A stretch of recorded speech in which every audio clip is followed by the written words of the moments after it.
In this episode, we explore how faith and creativity flow together as one stream. Art and culture emerge naturally when people devote themselves to truth. This practice has inspired expression in countless forms across more than 7 centuries. From calligraphy to poetry, from music to storytelling, the teachings touch every aspect of human creativity. Nichiren Daishonin himself created mandalas, sacred objects inscribed with characters and names. On the 8th of July in the year 1273, he inscribed one for the first time. He wrote that this was a very important moment in his life. These mandalas placed Nam Myoho Renge Kyo in large characters at the center. Around this phrase, he inscribed names of Buddhas, Bodhisattvas, and protective forces in both traditional characters and Sanskrit. Think about this. Each mandala was a work of deep spiritual art. The calligraphy itself carried power and meaning beyond ordinary writing. Nichiren created around 130 of these during his later years. Almost all have survived to this day. Each one was inscribed for specific followers who requested them.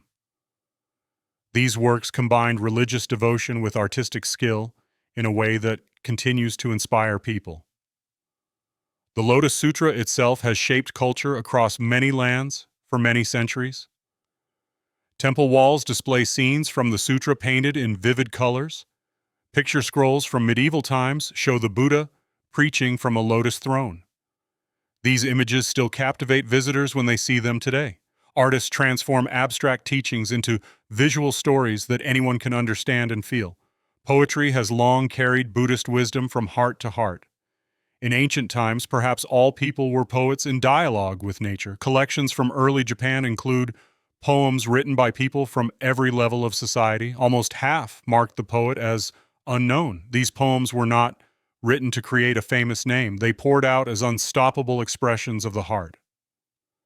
Here's the truth. Sound itself carries the work of the Buddha into the world. The character Kyo means sutra or teaching. It represents the words and voices of all living beings. When you chant Nam Myoho Renge Kyo, your voice carries out the Buddha's work. This sound resonates with Buddha nature within you, within others, and throughout your environment. Nichiren Daishonin wrote that we can discern a country's rise and fall by whether its tones are happy or sad. The sounds prevailing in society reveal its future destiny. These sounds include human voices in all forms of culture and art, especially music. When people create from their highest life state, they uplift entire communities around them. Chanting produces specific vibrational patterns that affect your whole being. This vocalization calms your nervous system like other meditation practices do. As you immerse yourself in the rhythm and cadence, your breath deepens, your heart rate slows, your stress levels decrease. The practice becomes both spiritual and physical at once. Consider this point. When you chant with sincere intention, you infuse sound vibrations with purpose. You manifest your highest potential while caring for all beings. This intention-focused chanting catalyzes personal transformation. Nichiren Daishonin wrote that when we chant, we align ourselves with the profound rhythm of the universe. The universe responds accordingly. Literature and drama have drawn deeply from these teachings for generations. Medieval epic tales and traditional theater borrowed moral arcs from the Lotus Sutra.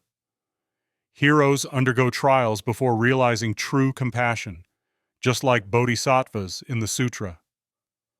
Even contemporary novelists reference its vision of hidden Buddhas glowing beneath ordinary lives. The Lotus Sutra has inspired magnificent artworks across many cultures. Temples integrate its narratives into their very architecture. Carvings and paintings depict stories and lessons throughout sacred spaces.